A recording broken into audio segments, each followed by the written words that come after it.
Salut! Aujourd'hui, nous allons parler de limite de fonction, comme c'est bien écrit ici. Mais nous allons commencer par une illustration pour mieux vous expliquer la notion de limite de fonction.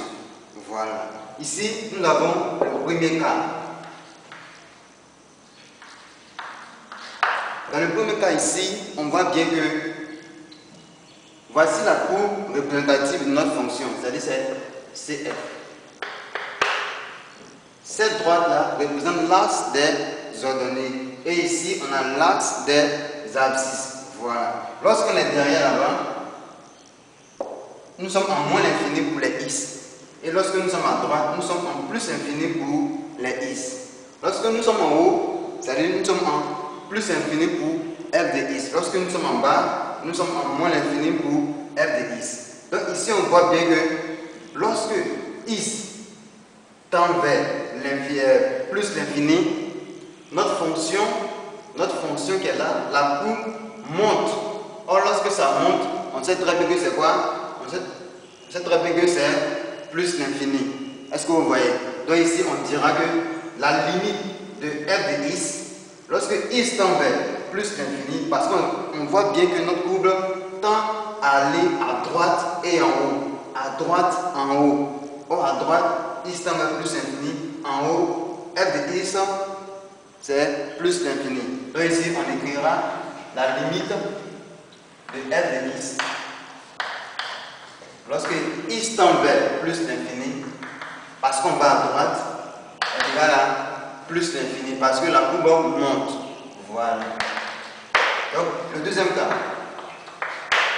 Ici, dans le deuxième cas, on voit bien que c'est la même chose là-bas, c'est le même repère OIJ. Et voici ici notre CF en pointillé, notre CF en pointillé. Ici, on voit que lorsque quand is en 0, on est là. Lorsque is va à droite, lorsque les valeurs de is tendent vers plus l'infini, parce que ici on voit bien que la courbe va à droite. Donc comme la courbe va à droite, alors is tend vers plus l'infini. Mais cette fois-ci, ça ne monte pas, mais ça tend à prendre une valeur. F de is, qui est là, tend à prendre une valeur qui est 2. C'est-à-dire, la courbe se rapproche de 2. Est-ce que vous voyez? Donc, on écrira la limite de f de is.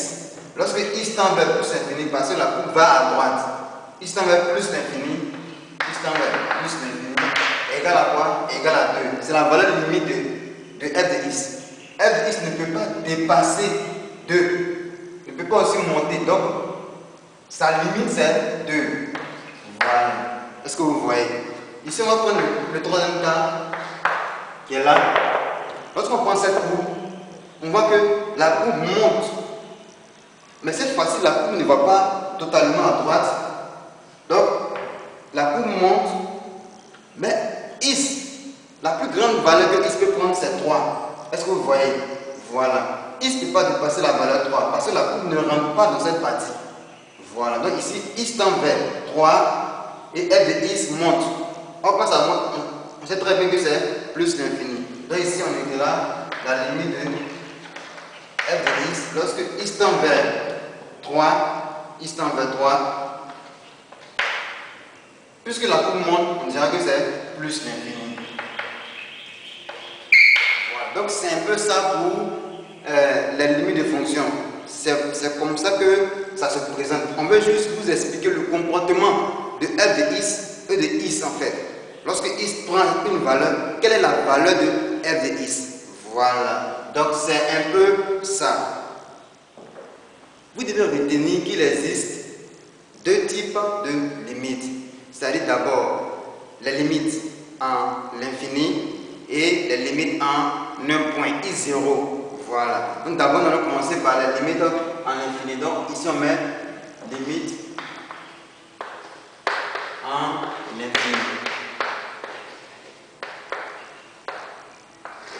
Donc lorsqu'on parle de limite en infini, c'est-à-dire is tend vers moins l'infini ou is tend vers plus l'infini. Voilà, c'est ce que vous devez comprendre par limite en infini. Et lorsqu'on parle de limite en un point, c'est-à-dire is tend vers I0. Voilà. Donc ici, pour les limites en infini, vous devez retenir qu'il existe des limites de référence qu'il faut connaître. Voilà, vous devez connaître ces limites-là. Et en premier lieu, nous avons la limite de C. C, c'est une constante. Lorsque x tend vers plus l'infini, ici, on aura toujours C. Est-ce que vous voyez? La limite d'une constante, c'est la constante elle-même. Lorsqu'on parle de constante, il s'agit de 2, 3, 4, ainsi de suite. Voilà. Donc, c'est cela qu'on appelle des constantes. Donc, la limite d'une constante, en plus l'infini ou en moins l'infini, c'est la même constante. Après ça, nous avons la limite de x. Lorsque x tend vers plus l'infini est égal à plus l'infini. Voilà. Et la limite de x, lorsque x tend vers moins l'infini, est aussi égal à moins l'infini. Voilà. Nous avons la limite aussi de racine carrée de x. Lorsque x tend vers plus l'infini est égal à plus l'infini. Ici, la limite, lorsque x tend vers moins l'infini, de racine carrée de x n'existe pas. Parce qu'on sait tous que tout ce qui est sous la racine carrée doit être supérieur ou égal à 0. Or, moins l'infini, c'est négatif. Est-ce que vous voyez? Donc, on va définir une limite de racine carrée de x en moins l'infini. C'est bon? Nous avons aussi la limite de 1 sur x. Lorsque x tend vers plus l'infini ou moins l'infini, c'est la même chose. Voilà, donc je vais mettre ici plus ou moins l'infini. De 1 sur x, on ne réfléchit pas, ça fait 0. Voilà. Donc ici, c'est le résultat qu'on a pour 1 sur x. Après ça, nous avons la limite de x exposant n. Lorsque x tend vers plus l'infini, on ne réfléchit pas, ça fait plus l'infini. La limite de x exposant n, lorsque x tend vers plus l'infini, est égale à plus l'infini. Ici, bien sûr, n appartient à grand n.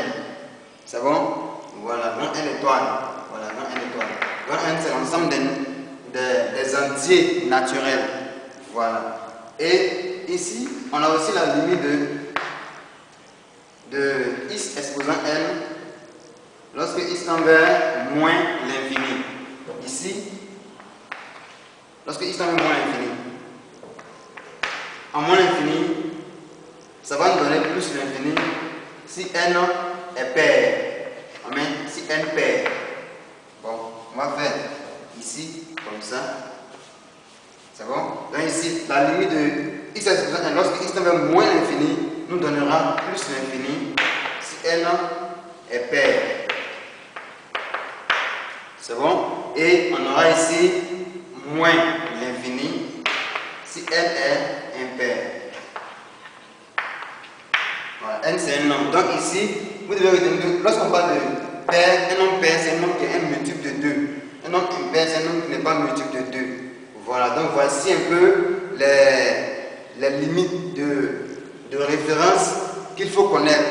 Voilà, c'est pas beaucoup, il faut les connaître. Ici, on peut mettre ici même n, exposant n. Est-ce que vous voyez? Que ce soit x exposant 2, x exposant 3, x exposant 5.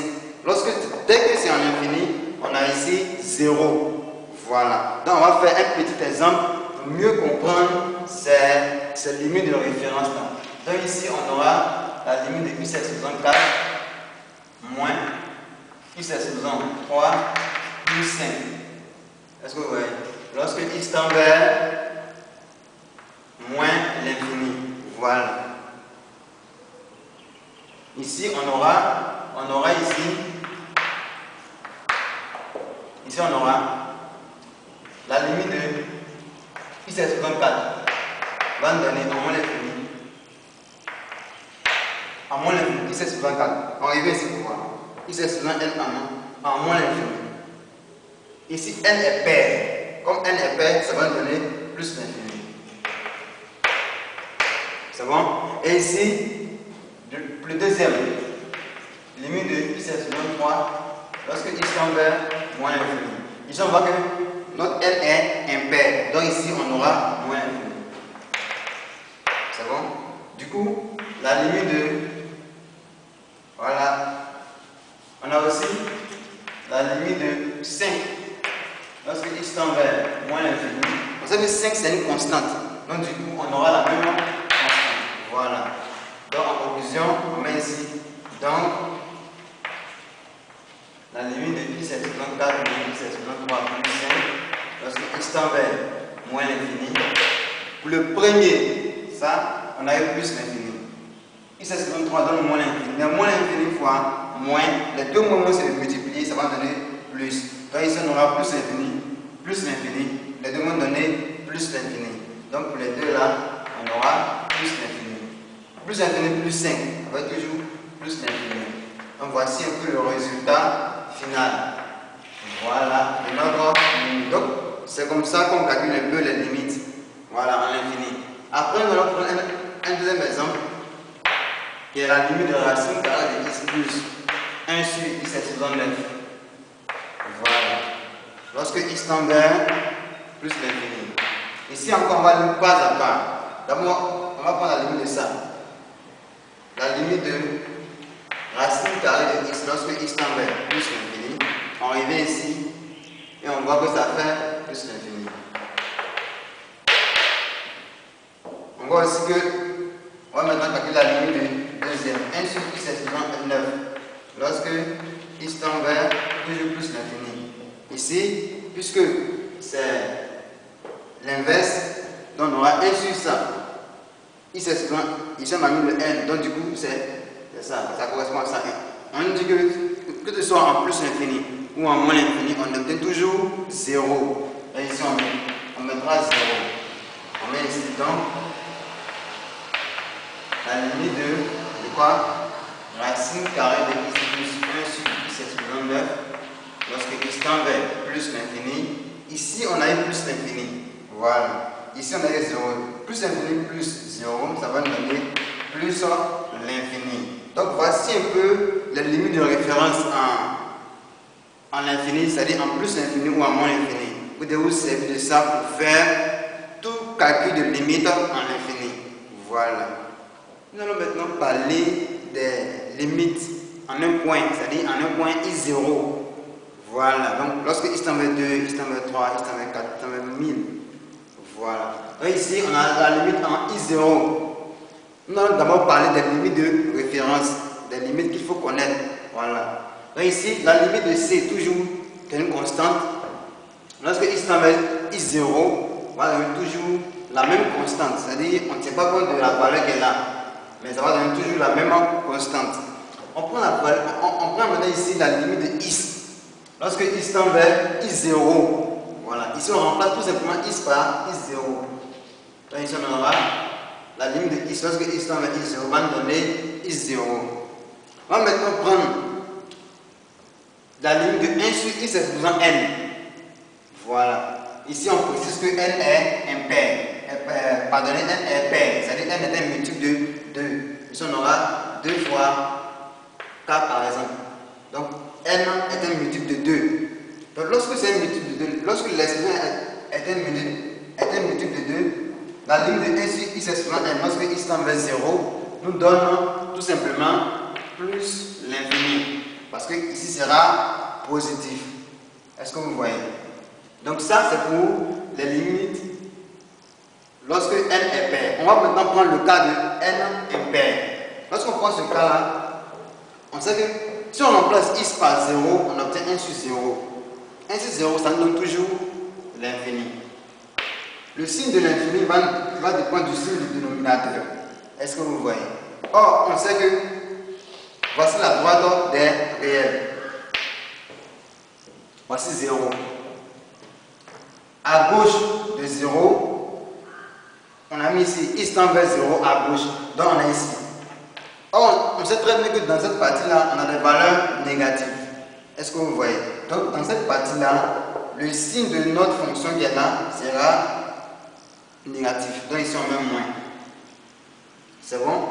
Voilà. Donc ici, c'est négatif, donc ici on met moins. La limite de 1 sur x est égal à n, lorsque x tend vers 0, cette fois-ci à droite, c'est-à-dire on est ici maintenant. À droite, ça va nous donner toujours l'infini comme on l'a dit.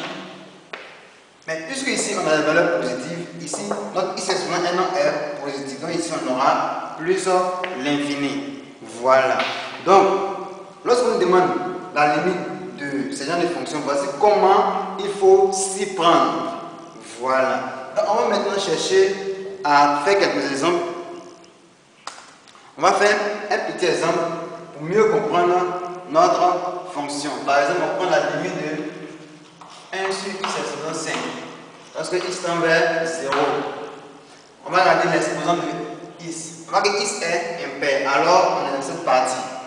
Si n est impair, pardonnez, n est impair, on nous dit qu'à gauche de 0, on a moins l'infini et à droite, on a plus l'infini. Donc, ici, on met la limite de 1 sur x epsilon 5. Lorsque x tend vers 0, à gauche, on fait moins l'infini et la limite de 1 sur x epsilon 5. Lorsque x tend vers 0, à droite, ça fait plus l'infini. Donc, ici, on remarque qu'il y a deux résultats de notre limite. Notre limite, en fait, a deux résultats, à gauche et à droite. Voilà. On va faire encore un petit exemple. On va prendre ici la limite de 1 sur x moins 2. Lorsque x tend vers 2. Voilà. On a précisé au début que lorsqu'on demande la limite d'une fonction en un point i0, la première des choses à faire, c'est d'annoncer les x par cette valeur. Donc, nous, c'est ce qu'on va faire. En haut, il n'y a pas de x. C'est bon? Voilà, donc, en haut, ne nous intéresse pas. Mais en bas, il y a un x. Donc, ici, on va remplacer x par 2. On obtient alors 2 moins 2. Donc, en bas, on aura 0 et en haut, on a 1. C'est bon? Donc, ici, on va préciser. On va dire que la limite de x moins 2, lorsque x tend vers 2, ça fait 0. C'est bon? On sait très bien que la limite de 1 sur 0, ça va donner l'infini. Est-ce que vous voyez? Maintenant, c'est le signe de l'infini qu'il faut chercher. Le signe de l'infini va dépendre du signe du dénominateur. Donc, pour trouver le signe du dénominateur, nous, on va étudier. On met étudiant le signe de x moins 2. On va faire un petit tableau. X moins l'infini plus l'infini. Ici, on met x moins 2. On sait que x moins 2 s'annule en 2. Pourquoi? Parce que lorsqu'on remplace x par 2, on a que 2 moins 2, ça fait 0. Donc, ça va s'annuler ici. On nous dit qu'à droite du 0, on met le signe qui est là. Le signe qui est à côté de x ici. Donc, le signe qui est là, c'est plus. Et à gauche, on met le signe contraire. Voilà. Donc, on voit bien ici que à gauche de 2, on a les valeurs négatives et à droite, on a la valeur positive. Donc, on va comprendre ici que on met ici la limite de 1 sur x moins 2 lorsque x tend vers 2 à gauche. Ici, on est à gauche. À gauche de 2, on a quoi? Moins. Voilà. On a dit que c'est le signe de l'infini qui est là. Donc, ici, on met moins l'infini. C'est bon? Et ici, on met la limite de 1 sur x moins 2 lorsque x tend vers 2, cette fois-ci par valeur supérieure à droite ou par valeur supérieure de 2, on a quoi? On a plus, donc du coup on aura plus l'infini. Donc lorsqu'on donne ce genre de fonctions à étudier, ce genre de limites, voici comment il faut s'y prendre. On n'oublie pas d'étudier le signe du dénominateur. Voilà, donc voici un peu les limites d'une fonction en I0. Ici, nous allons vous parler de différents types de différentes formes de limites qu'on peut rencontrer. Voilà, c'est-à-dire ici, d'abord, on peut demander de calculer la limite de la somme de deux fonctions. Voilà, et comment calculer cette limite-là? Voici comment on peut faire. On calcule d'abord la limite de f qu'on va additionner avec la limite de g. Donc la limite de f plus g est égale à la limite de f plus la limite de g. Voilà, ça c'est pour la somme de deux fonctions. Nous maintenant le produit de deux fonctions. La limite de f fois g est égale à la limite de f multipliée par la limite de g. Voilà. Ici nous avons la limite de l'inverse d'une fonction, la limite de 1 sur f. Voilà. C'est égal à 1 sur la limite de f. Donc, lorsqu'on nous donne ça, c'est ce qu'il faut faire. On calcule la limite de f, ça va faire 1 sur le résultat qu'on a eu ici. Voilà. On va maintenant passer à la limite d'une fraction rationnelle. C'est-à-dire en haut, on a une fonction, bon, pas forcément une fonction rationnelle, mais de f sur g. F sur g, c'est égal à la limite de f sur la limite de g. Voilà. Bien sûr, on peut dire que g est différent de la fonction nulle. Voilà. Donc f est différent de g est différent. Ici aussi, f aussi est différent de la fonction nulle. C'est bon? Voilà. Donc c'est un peu ça. Maintenant, on va passer à la limite de la composée de deux fonctions. La limite de f rond g. Comment trouver ce résultat? Le premier truc à faire, c'est de calculer la limite de g. C'est bon? Vous allez trouver un résultat alpha. On prend ce résultat pour calculer la limite du premier, la limite de f en alpha. C'est-à-dire lorsque i tend vers alpha, on va trouver un nombre bêta, un résultat bêta. Ce résultat-là sera le résultat de notre composé est égal à bêta. Donc, la limite d'une composée, on ne se presse pas, on calcule d'abord la limite de g, du deuxième, on trouve un résultat. On prend ce résultat pour calculer la limite du premier, c'est-à-dire, lorsque i tend vers ce résultat-là, on va trouver un nombre bêta. Le résultat qu'on va voir ici sera le résultat de la composée. Voilà, donc c'est un peu ça pour la composée de deux fonctions. On va maintenant voir les résultats possibles qu'on peut trouver. D'abord pour ça, lorsqu'on fait f plus g, ici, si on a eu un nombre a et ici on a eu un nombre b, alors le résultat final sera a plus b. C'est-à-dire on va trouver les deux résultats qu'on a eu. A et b appartiennent à R, évidemment. Voilà. Donc, après ça, ici on peut avoir l'infini. Et ici avoir un nombre a infini, plus infini moins l'infini. Et ici on a a. Retenez que ça va faire le a est négligeable devant l'infini. Donc ici on aura l'infini. Par contre, ici on peut avoir moins l'infini et ici plus l'infini. Donc moins l'infini plus l'infini nous donne une forme indéterminée. C'est-à-dire qu'on n'a pas le résultat de cette limite, mais on peut trouver ce résultat en levant les déterminations. Voilà, ça on va faire ça tout juste après. Voilà. On va maintenant passer au deuxième cas qui est le produit de deux fonctions.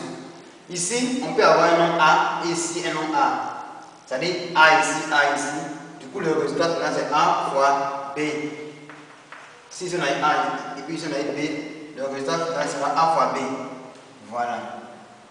Si ici on a eu par exemple 0 et ici on a eu infini, ça va nous donner une forme indéterminée. C'est-à-dire qu'on n'a pas le résultat.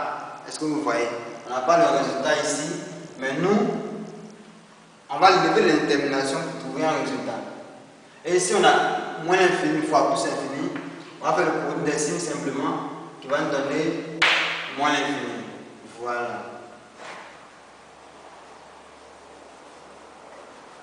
On va maintenant passer au troisième cas qui est l'inverse. Si en haut on a toujours 1 et en bas on a un nombre a qui est différent de 0, alors on obtient 1 sur a. C'est bon? Maintenant si ici si en haut on a 1 et en bas on trouve 0, ça va faire 1 sur 0 là. 1 sur 0 on sait que ça va donner toujours l'infini. Voilà. Maintenant le signe de l'infini va dépendre du signe de f. Donc on va étudier le signe de f. Ici on met signe de f. Donc le signe de f va multiplier notre infini. Voilà. Si en haut on a eu 1 et en bas on a eu l'infini, ça va nous donner 0 tout simplement. Voilà.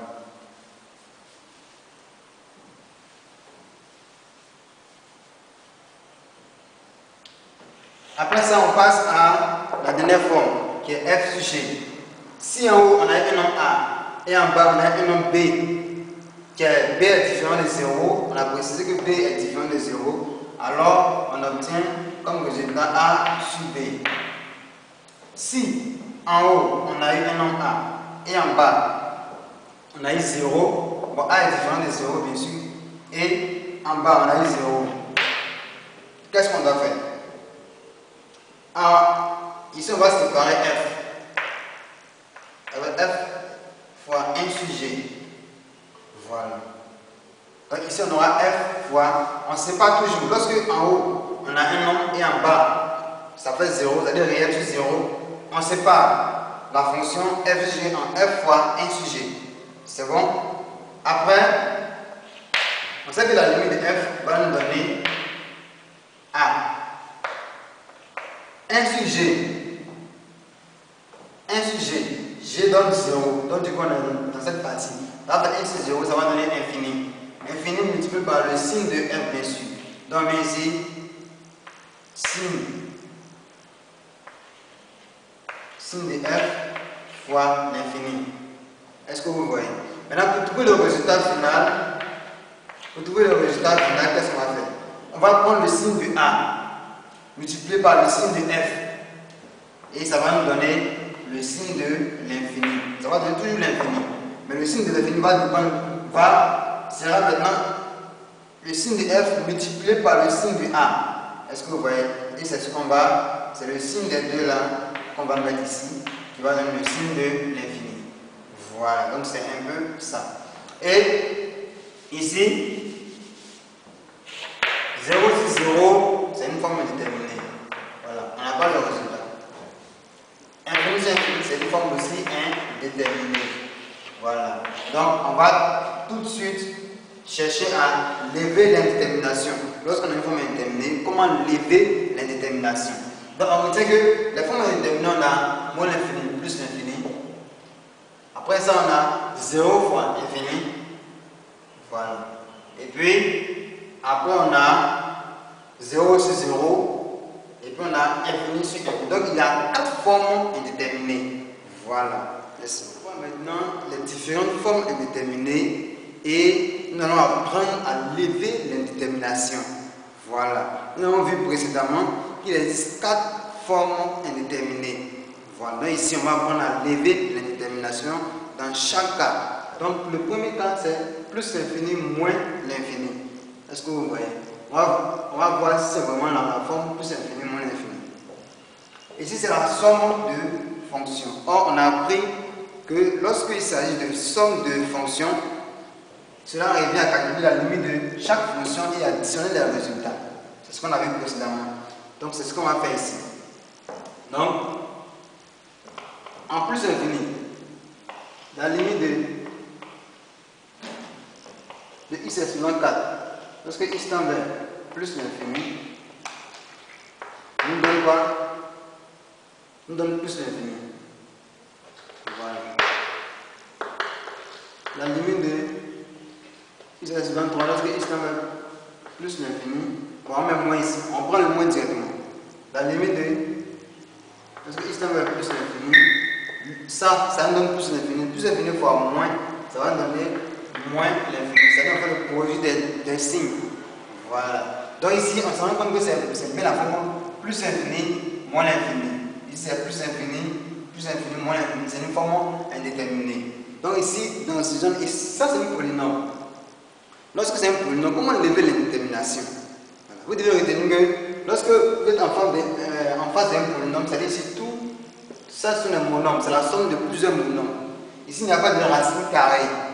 Voilà. Donc, lorsque c'est un polynôme, la limite de cette fonction en l'infini revient à calculer la limite du monôme de plus haut degré. Voici les degrés. Donc, ça revient à calculer la limite du monôme de plus haut degré. Ça, c'est 3. 5, par exemple. Voilà. Donc, ici, puisque celui qui a le plus haut degré, c'est 2, c'est suffisant 5. Donc, la limite de tout ça, en fait, revient à la limite de ça. Donc, du coup, on va prendre la limite de f de x lorsque x tend vers plus l'infini est égal à la limite de 2x est suffisant 5 lorsque x tend vers plus l'infini. Ici, puisque c'est en plus infini, que l'expression soit paire ou impaire, ça va donner toujours plus infini. Plus infini fois 2. 2 est positif, donc on aura toujours plus l'infini. Donc voici notre résultat. Donc ça c'est pour le premier cas. Lorsque nous sommes en phase d'un polynôme il faut, pour lever l'indétermination ici, cela arrive à prendre le monôme de plus haut degré, la limite du monôme de plus haut degré. Lorsqu'on a l'infini, bien sûr. Voilà. Ici, nous allons étudier le deuxième cas de forme indéterminée. Voilà. C'est-à-dire ici, c'est le cas 0 fois l'infini. On va vérifier si notre fonction, si la limite de notre fonction en 0 là, nous donne vraiment 0 fois l'infini. On vérifie ensemble. Is. On sait que la limite de is, lorsque x tend vers 0, on remplace is par 0, donc ça va donner 0. La limite de 1 sur is au carré, lorsque x tend vers 0, puisque l'exposant est pair, on sait que 1 sur, si on remplace is par 0, on aura 1 sur 0. 1 sur 0, ça va donner toujours l'infini. Est-ce que vous voyez? Maintenant, puisque l'exposant est pair, ça veut dire que x carré est positif. Si x carré est positif, on aura ici plus l'infini. Plus l'infini, plus 1, ça va être plus l'infini. Plus l'infini fois, ici on a 0, donc ça va être bien la forme 0 fois infini. Est-ce que vous voyez? Donc on va ici apprendre comment lever l'indétermination dans ces genres de cas. On a ça, on réfléchit bien. On voit que si on développe ça, on peut tomber sur une forme intéressante. Donc ici on aura, si on développe, on va essayer de pouvoir, on aura f de x égale à x fois 1 avec x plus x sur x carré. On obtient alors x plus, ici on simplifie par x, on aura 1 sur x. Voilà, donc du coup notre fonction devient f de x égale à x plus 1 sur x. Donc la limite du premier, c'est une somme de fonctions, donc on va calculer la limite séparément et après on va additionner. La limite de x va nous donner en 0 bien sûr, va nous donner 0. Et la limite de 1 sur x, lorsque x tend vers 0, ici on sait très bien que ça va donner l'infini. Ici ça va donner l'infini. Mais quel infini? Puisque l'exposant est impair, donc du coup à gauche on aura moins l'infini et puis à droite on aura plus l'infini. À droite on aura plus l'infini. Est-ce que vous voyez? Donc comme conclusion, on peut dire que, on met ici conclusion,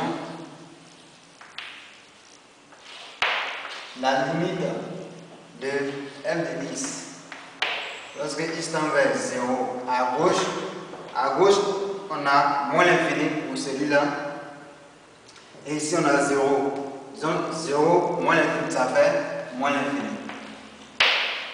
Et puis ici on a la limite de f de x, lorsque x tend vers 0 à droite on a plus l'infini pour celui-là, et on a toujours 0 pour ça, donc 0 plus l'infini, ça va donner plus l'infini. Voilà, donc voici un peu comment lever l'indétermination. Ici, vous voyez que pour lever l'indétermination, on a développé.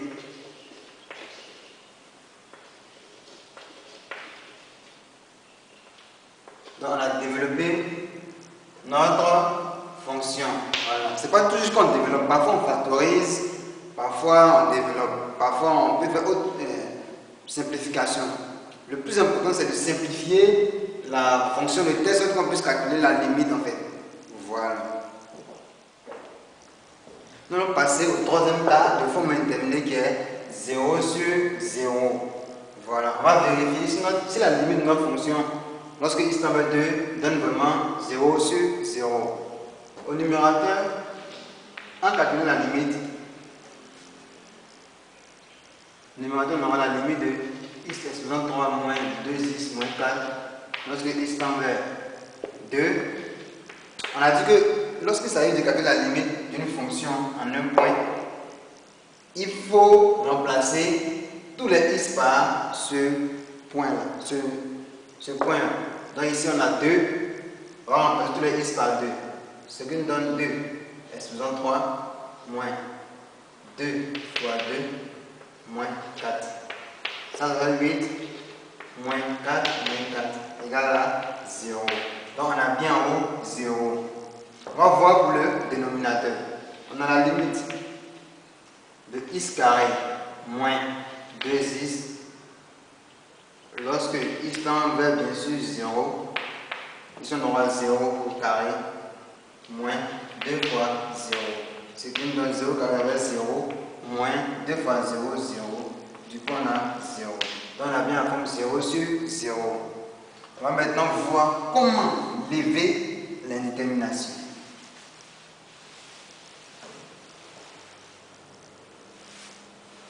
On va maintenant voir comment lever l'indétermination.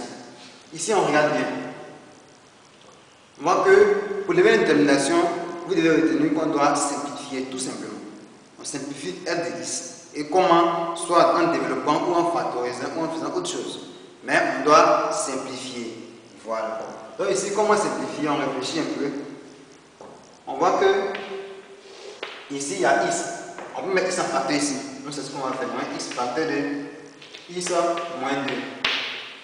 X au cube moins 2x moins 4. C'est bon? Donc on va essayer de factoriser notre polynôme qui est au numérateur. Est-ce que vous voyez? On va essayer de factoriser ça. Maintenant, puisque c'est un monôme de degré, c'est un polynôme de degré 3, on ne peut pas utiliser le discriminant. Puisque le discriminant c'est pour les polynômes de degré 2. Voilà. Donc ici, il faut trouver un 0 évident. Voilà. Le 0 évident, on le connaît, on sait que c'est 2. Puisque 2 annule ça, donc 2 est un 0 de ce polynôme-là. Voilà. Et dès qu'on a trouvé un 0, on va faire une division euclidienne. Voilà, c'est très simple. Donc la division euclidienne donne ça. X au cube moins. On va faire ça à côté ici. On va faire la division euclidienne ici. On va faire x au cube moins 2x moins 4 divisé par x moins 2. Pourquoi x moins 2? Parce que 2 annule ce polynôme. Voilà. Donc ici on a x au cube. On va multiplier x par quoi pour avoir x au cube? On va multiplier x par x carré. Donc on aura x carré fois x, on aura ici x au cube. On met un moins ici. X carré fois moins 2, ça va nous donner moins 2x carré. Trace notre barre. X au cube moins x au cube, ça va donner 0. Moins 2x. Moins fois moins, ça fait plus. Donc on aura plus 2x carré. X carré n'a pas d'équivalent. Il n'y a pas de x carré, donc on ne peut pas le mettre avec ça. Donc on va écrire plus. Moins fois moins, ça fait plus 2x au carré. On écrit ça. Moins 2x. C'est bon? Voilà. Donc, on va maintenant voir. On va multiplier x par quoi pour avoir 2x carré? C'est bien sûr 2x. On va multiplier x par 2x. Donc, en multipliant, on obtient 2x carré. Et on va maintenant faire 2x fois moins 2, ce qui va nous donner moins 4x. Moins 2x carré moins 2x carré, ça va donner 0. Moins 2x, moins fois moins, ça va être plus. Donc moins 2x plus 4x, ça va rester plus 2x. Il y a un moins 4 qui est en haut ici, on va descendre le moins 4. On va multiplier x par quoi pour avoir 2x? On va multiplier x par 2. On aura 2 fois x, ça va être 2x. On met le moins. 2 fois moins 2, ça fait moins 4. 2x moins 2, ça fait 0. Moins 4 plus 4, ça fait 0. C'est bon? Du coup, on arrive ici. X au cube moins 2x moins 4, ça va nous donner x moins 2, c'est-à-dire ça fois ça. Ok? On aura ici x carré plus 2x plus 2. C'est bon? Donc on aura ici sur x moins 2 facteur de x. Voilà. Donc ici on voit bien que on a x moins 2 au numérateur, on a x moins 2 au dénominateur. on va simplifier tout simplement et il va rester la forme x carré plus 2x plus 2 sur x. Donc voici notre nouvelle forme de f de x. Donc avec ça, on va simplement vérifier. On va voir si vraiment ça ne donne pas encore 0 sur 0. Ça limite en 2. Ici, on aura 2 en bas. Du coup, on a pris la forme 0 sur 0. En haut aussi, on sait que ça, c'est une somme de fonctions positives. Donc, ça ne peut pas donner 0. Donc, du coup, on a résolu le problème. Là, maintenant, calculer notre limite sans problème. Donc, on aura ici la limite de f de x lorsque x tend vers 2 et la limite de notre nouvelle fonction qu'on a eue, x carré plus 2x plus 2 sur 2 lorsque x tend vers 2. Puisque c'est la limite dans un point, on nous a appris qu'il faut remplacer tous les x par ce point là. Du coup on aura 2 carré plus 2 fois 2 plus 2 sur 2. On aura ici 4 plus 4 plus 2 sur 2. 4 plus 4 ça fait 8, 10 plus 2 ça fait 10. 10 demi. 10 demi ça fait 5. Du coup on aura la limite de... Parce que x tend vers 2 est égal à 5. Donc voici un peu comment on peut lever l'indétermination lorsqu'on a une forme de 0 sur 0. Donc ici la méthode qu'on a utilisée, c'est une factorisation. Donc ici on a factorisé notre numérateur et notre dénominateur. Numérateur, on a utilisé aussi, on a eu recours à une division euclidienne. Voilà, donc vous ne devez pas oublier aussi ces notions.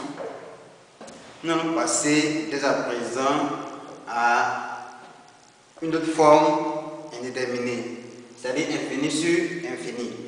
On va d'abord vérifier si cette limite c'est vraiment la forme infini sur infini. Voilà, ici, lorsqu'on prend le numérateur, la limite du numérateur c'est quoi? X exposant 3 moins 2x carré plus 1. Lorsque x tend vers moins l'infini. Ici, l'exposant est impair. Donc la limite de x exposant 3 lorsque x tend vers moins l'infini nous donne bien moins l'infini. La limite de x carré lorsque x tend vers moins l'infini. Puisque l'exposant est impair, alors ici on aura plus l'infini. Plus l'infini fois moins, ça va faire moins l'infini. Donc ça fait moins l'infini, moins l'infini. Moins l'infini plus 1, ça fait toujours moins l'infini. Du coup, au numérateur, on aura moins l'infini. Et puis même, on a appris à calculer les limites de polynômes. Voilà. C'est-à-dire ici, il suffit de prendre la limite du monôme de plus haut degré. Or, en prenant la limite du monôme de plus haut degré, ici on obtient la limite de x exposant 3 en moins l'infini qui donne moins l'infini. Donc en haut, on a bien moins l'infini. On va vérifier aussi pour en bas. En bas, on a la limite de x au carré moins 2x. Lorsque x tend vers toujours moins l'infini. On aura x carré, la limite de x carré, lorsque x tend vers moins l'infini, ça donne plus l'infini. Or, ici on voit bien que c'est un polynôme. Le monôme du plus haut degré c'est x carré. Donc la limite de x carré suffit pour donner le résultat. Du coup, on a bien la forme infinie sur infini. Donc ça, c'est une forme indéterminée. Et comment lever l'indétermination? C'est ce qu'on va voir maintenant.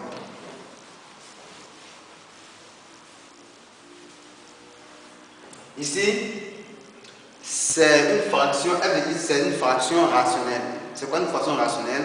Une fraction rationnelle, c'est une fraction dont le numérateur est un polynôme. Le dénominateur aussi est un polynôme. Voilà. Donc ici, pour lever l'indétermination, on va seulement utiliser une propriété qui dit que pour calculer la limite d'une fraction rationnelle, Cela revient à calculer la limite. C'est-à-dire en haut, on va prendre le monôme de plus haut degré. En bas aussi, on va prendre le monôme de plus haut degré. Voilà. C'est toujours lorsqu'on est en l'infini. Si c'est en un point, ce n'est pas possible. Voilà. Donc ici, on aura. Ici, on va simplifier. Lorsqu'on décompose, x carré, on simplifie. Lorsque x tend vers bien sûr moins l'infini, on simplifie le x carré, il va rester la limite de x. Lorsque x tend vers moins l'infini, il nous donne bien moins l'infini. Voilà. Du coup, ici, on aura la limite de x c'est 63. Bon, on met f de x. La limite de f de x, lorsque x tend vers moins l'infini, est égal à moins l'infini. Donc voici un peu comment s'y prendre lorsque nous sommes en phase d'une fraction rationnelle en infini. Passons dès à présent à la comparaison et l'encadrement dans le calcul de limite d'une fonction. Voilà, c'est-à-dire ici, on va prendre deux fonctions. D'abord, on va comparer d'abord deux fonctions. On prend f et g. C'est bon? Et on constate que f est supérieur ou égal à g. Voilà, ça c'est deux fonctions. F est supérieur ou égal à g. Et la limite de g de x, lorsque x tend vers plus l'infini, ici on a plus l'infini.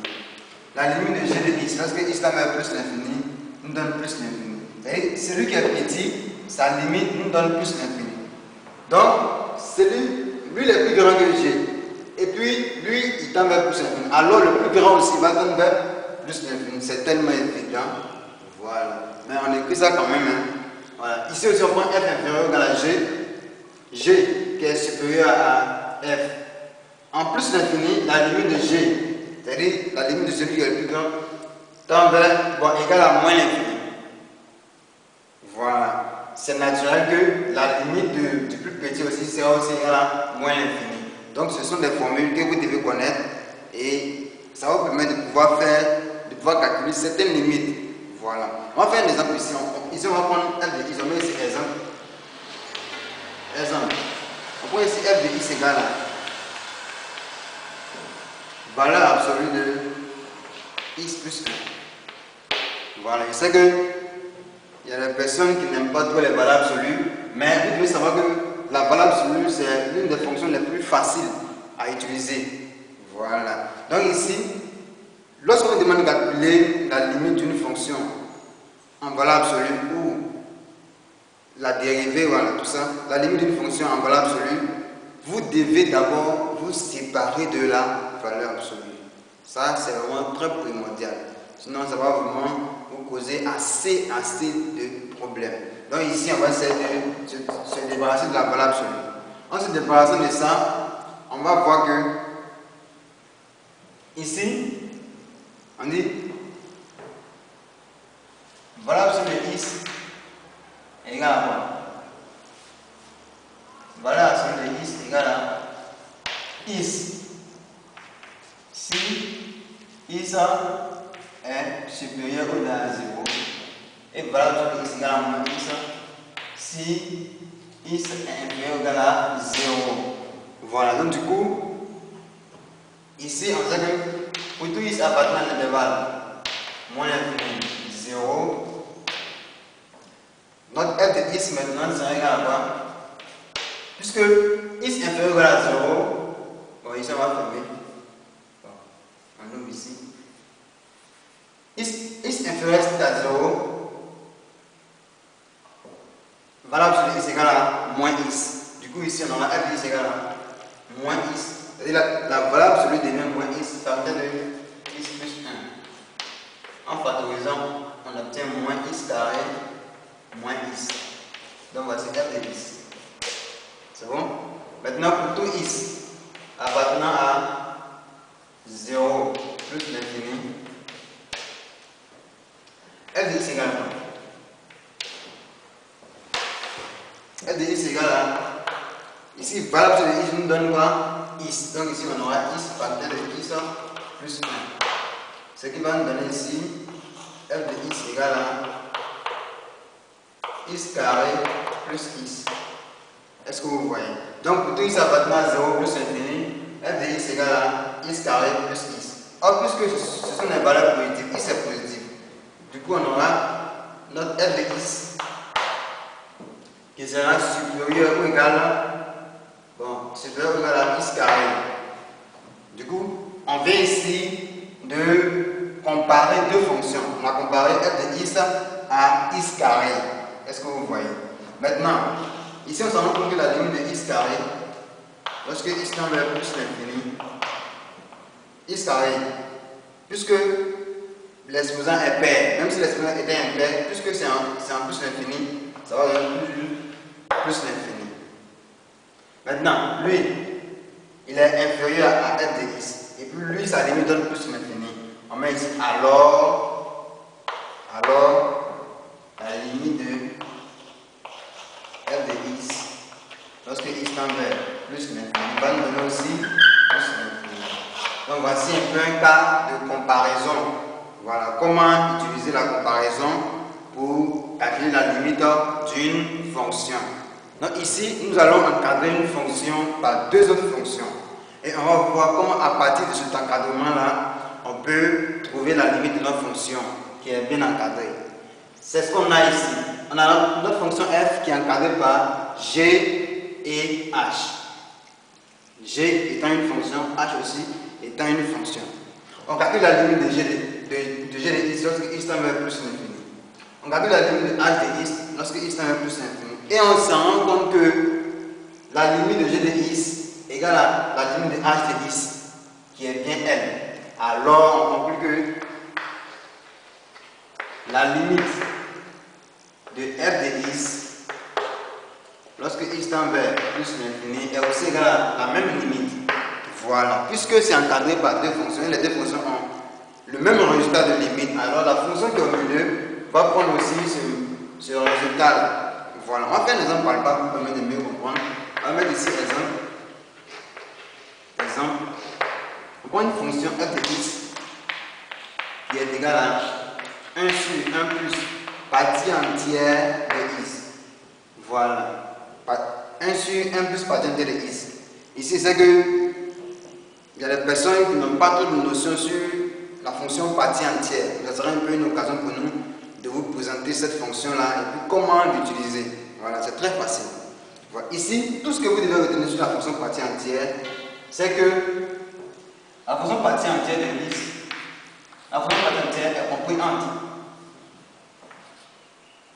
est inférieure à x, inférieure ou égal à x, et puis est supérieur à x moins 1. Voilà, ça c'est ce que vous devez retenir sur la fonction partie entière. Partie entière de x est comprise entre x moins 1 et x. À partir de ça, on va trouver notre encadrement. On va ajouter 1. On va faire 1 plus partie entière de x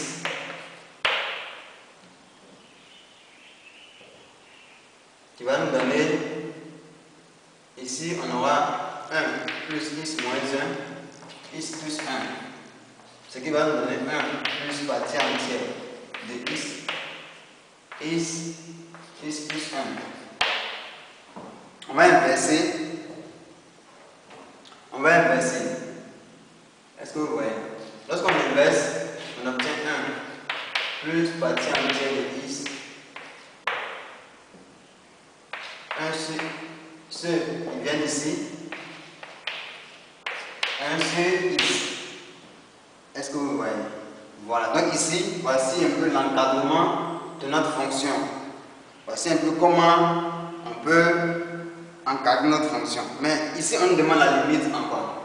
On demande la limite de f de x en plus l'infini. C'est bon? Donc du coup, notre f de x est vraiment encadré par 1 sur 1 plus x et puis 1 sur x. Est-ce que vous voyez? Voilà. Donc du coup, ici, puisque c'est en plus l'infini, ici, puisque notre fonction est en quoi? Et en plus l'infini. Donc du coup, on sait que notre fonction sera positive, mais ça, c'est pas un souci pour nous. On va calculer la limite de ça. La limite de 1 sur x plus 1, x tend vers plus l'infini. En haut on a 1, en bas on a infini. 1 sur infini, on sait que ça donne toujours 0. On met ici et la limite de celui qui est là. 1 sur x, parce que x tend vers plus l'infini, nous donne ici 0. Donc ici on a eu 0, ici on a eu 0. Donc la limite de celui qui est au milieu là, la limite de f de x, lorsque x tend vers plus l'infini, est égal à 0. Donc voici un peu comment on peut utiliser un encadrement pour trouver la limite d'une fonction. Parce que cette fonction-là, pour trouver la limite, ce n'est pas facile. Voilà, donc il faut forcément passer par un encadrement. Lorsque vous voyez que vous n'avez pas calculé la limite directement, essayez d'encadrer ou de comparer et vous allez voir que ça va aller vite. Voilà, merci de nous avoir suivis. C'est un peu ça concernant les limites de fonctions. Voilà, à très bientôt.